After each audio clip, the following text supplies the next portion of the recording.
also been organising it as well as people around the country. And our message is pretty clear. The genocide in Gaza needs to come to an end, and our government has a big role to play to make it happen.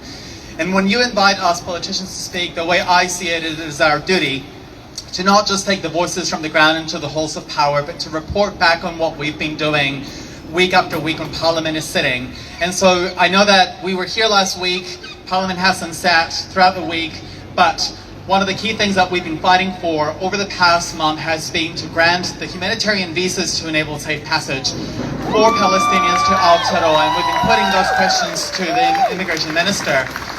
And we're planning to also find avenues to ensure that the New Zealand government actually fulfills its obligations to report back to Parliament around what they're doing to prevent a genocide from happening. And we have avenues available, we have select committees available where the government can report back to Parliament about the steps that it has taken.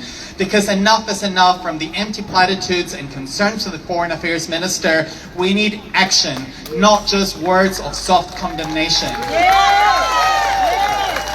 And when we are seeing aid workers who literally, on the theme of starvation, when aid workers themselves are being targeted, we know that our government has to play a stronger role to ensure that people do not starve. And so together, in the same way that you've already changed the positions, and I said this last time, in the same way you together, and only through your people power, have changed the positions of politicians, we will ensure that the government is clear about the need for an immediate ceasefire. No ifs, no buts, no prefacing the call for a ceasefire with a bunch of conditions, an unconditional ceasefire to save lives. And finally, I want to pay a tribute to the people of Yemen, because if we're going to talk about starvation, we need to acknowledge that the people of Yemen have been facing starvation for quite some time now. And actually, they've been the ones leading solidarity and direct action movements to put a spotlight on what is happening on Palestine.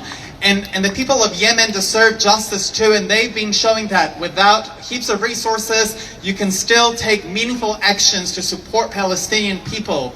So whether it's in Yemen, in Sudan, in Palestine, around the world, it has been said today, we need to stand up against colonial imperialism, whether it's here in Aotearoa and throughout the world, and together, only together for people power, we will make it happen. Kia ora.